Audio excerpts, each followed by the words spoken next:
Hello, it's July 2022, and I'm going to be talking briefly about several topics, but I just want to start off by saying that a number of years ago, I was talking to a Calgary police officer, very nice person. Again, not everyone is bad. And they said something to me that stuck out to me at the time, and every so often it kind of pops back into my head. And I did mention this in a few other videos over the years, but I thought I'd revisit this. And what they said was, when we were talking about 2012 and 2013, specifically the May 4th, 2013 event, what they said to me was, everyone had their own agenda. And continued on with that. Everyone had their own agenda. Now, the female, for example, in my story, had her agenda. Now, whether her agenda was solely from her, or she was being used, or maybe even a combination of both. But yes, she had her own agenda. And for example, the elitist type of individuals who are sexually abusing, sexually trafficking these vulnerable women, they have their agenda. And the two former police officers, Richard Kinnell and John Hayhurst, obviously they had their agenda. Now, here's the difference between all these agendas and my agenda at the time. My agenda wasn't harming anyone. I wasn't doing anything that would harm anyone physically or emotionally, nor was I compromising anyone's personal integrity. And this is going to segue into the next topic, but when you look at, for example, the two former officers, their agenda not only harmed me greatly, but harmed themselves and a lot of other people. The agenda from the female also harmed other people. And that is key when we're looking at agendas. My agenda really was to help myself, because there's two parts to how this all began for me. Help myself with the false allegation of December of 2012, as well as gathering information about, directly from the female, about this sexual abuse, sex trafficking, and everything else through audio recordings and some audio video recordings that I had set up in my vehicle. And people wonder, why the vehicle? I've been asked that. That's actually a good question that just popped into my head. Because in the vehicle, I was able to set up my audio recording device in the hidden spot, as well as my audio video little spy thing. Whereas, say, to sit in the coffee shop, I wouldn't have necessarily had that opportunity, plus with all the background noise and everything else. And as I've said in my older videos, is there a manual on how to do this type of thing? Because if there is, I couldn't find one. So I was doing the best that I can with the resources that I had, the knowledge that I had, and I moved forward with my agenda. Again, my agenda wasn't harming anyone. If anything, it was to help myself and these vulnerable women. And I just want to highlight, I keep saying vulnerable women, but there was also a male that had approached me as well. So we're talking about agendas. Now, when we look at part of the population who is emotion driven, who rely on imagination, and this could segue into the studies made famous by Julia Shaw, implanting false memories, which can be, her studies focus on external influences, but I've also highlighted that people can do it within themselves, implanting false memories.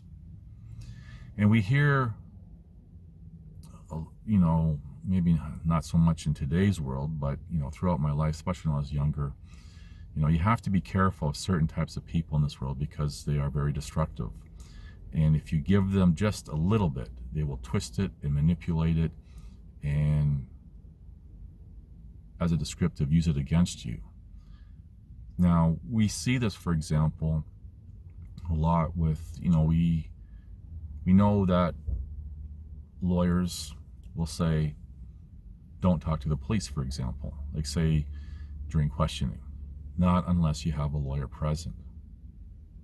There's a reason for that, because whether it be their natural character or through their training, and I've talked about how their training is very much should be questioned, but I digress.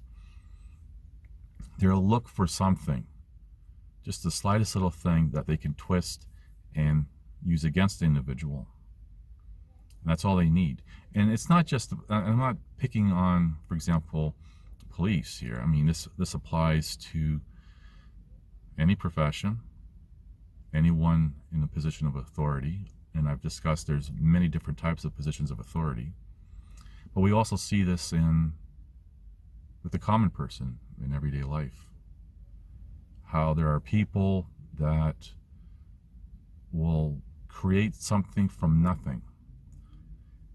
How many times has somebody, for example, been in a conversation with someone, and this person that they're talking to escalates, creates a problem, and you're looking at them going, what are you talking about? And then there's no way of bringing them back to reality of, you know, perhaps there was a miscommunication, misunderstanding, whatever. And we see that a lot, for example, when it comes to written communication, like through text messages or messaging through some online platform or something, where somebody might even just say a joke and then it's misinterpreted, and the next thing you know, you're blocked, banned, and everything else. And we see people being blocked and banned across the board for all sorts of things, even when somebody, they might disagree on something, which, I mean, it is what it is. So when you run into these types of people and you have to walk on eggshells just to be around them, well, these are the types of people that you want to avoid. However, again, when these people are in some sort of position of authority, whether it be an employer or governing body and everyone in between, you really kind of forced to have to deal with them. And I've talked before and even recently about the beta and omega types obtaining these types of positions and having to deal with a true, for example, alpha type and the issues that surround all that. We cannot control what other people do, say, or think. And to be honest, I wouldn't want to do that.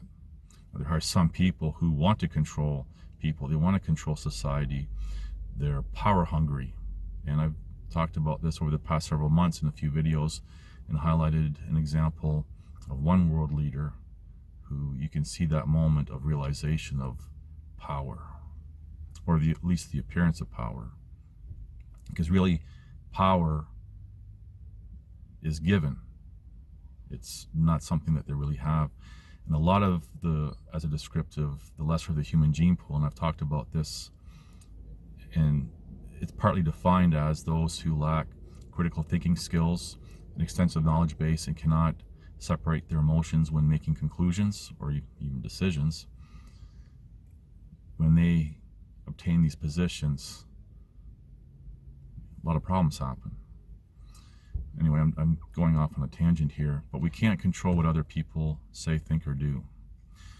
Now, recently I did mention in the video how in a lot of belief systems for people, they think that they can manifest their reality and create and everything else as if they are little gods or something. You can't. You can to a certain degree. For example, if you're ambitious to try to achieve something and you go for it, and you can be successful with creating that as a descriptive, creating that little reality. However, what is not discussed is, what about other people, other influences? Because somebody else might have a different agenda than yours. And if their agenda interferes with yours, then you got a big struggle. And if you're lucky enough, you may still succeed your agenda, but it all depends on who they are. For example, if they're in a position of authority to impose, for example, injustice, and they can derail everything for everyone. So I really would just want to highlight that you cannot control other people. And it's because of this we have problems in society, because there are people who want to impose on others, whether it be on a one-to-one or on the grand scale of world domination, rather than just simply live their lives. Now, going back to my case, my story, no one talked to me from the beginning. I stepped forward in the summer of 2012, said what I knew at the time, and then when I became personally involved by being dragged into this, kicking and screaming, I would like to think that I'm reasonably intelligent. I had to look after my own best interest because no one else will. And that's something else that a lot of people in this world, when they're looking for a perceived world leader or a guru or someone spiritual or someone to save them, spiritual as a spiritual leader, you're on your own. Because no one's going to have the same care as you for your life, for your family, your loved ones, or whatever. Because ultimately, people are going to look after themselves first, especially if they become a party or they are a party to something. And we can't, again, I'm going to say, we can't control what other people say, think, or do. I cannot control, for example, the justice system in the City of Calgary or in the province of Alberta to have justice, for example, for them to correct their wrongs. This could be even, for example, and talking with someone recently actually about their medical condition and stuff, and their frustration with their doctors trying to find something out. You can't control them. You can't control other people, especially people who have an agenda. I really wanted to stress, though, as I said in the beginning, going back to agendas, my agenda harmed no one. And it wasn't meant to harm anyone. In fact, it was meant to help myself, as well as these other women and men. But here I am, living the aftermath of injustice, an injustice that they can easily correct. And I've said repeatedly, since the beginning, I don't want to be that person, whistleblowing and exposing and all this other nonsense. I just want to live a quiet, peaceful life and get through life as best as I can. But instead, I'm living as I have been, struggling and suffering, or whatever descriptives you want to call it.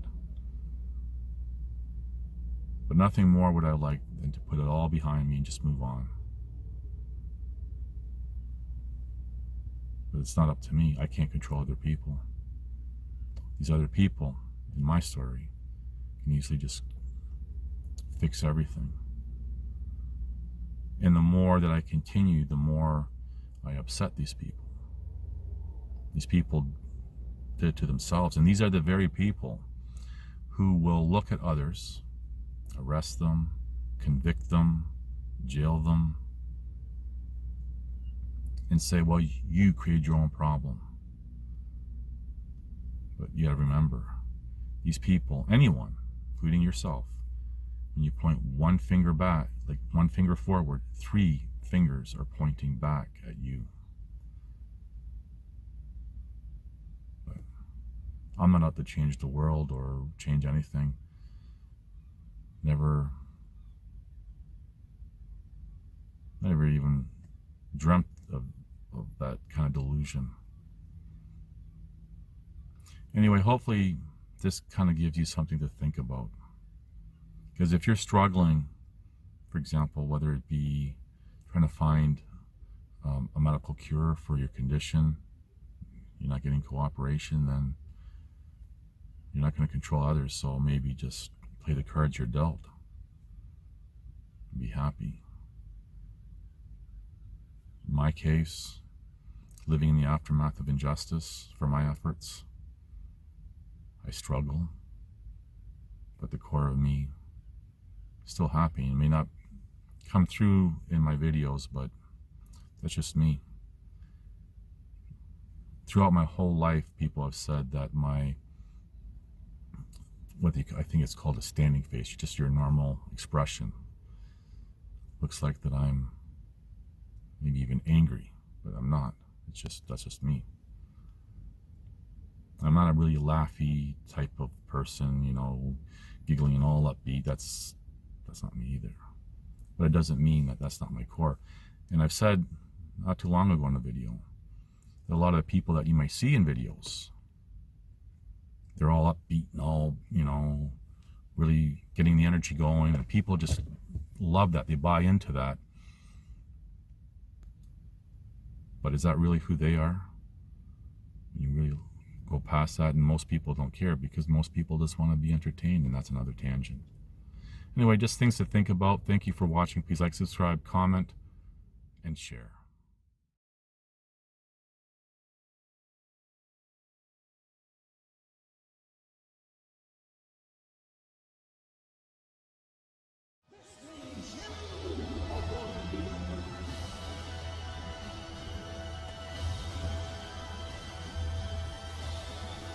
Listen to this and write it down if you can't remember it. You're never going to outgrow warfare. You simply must learn to fight. I hear people saying to me, oh, when is it going to get easier? When you die.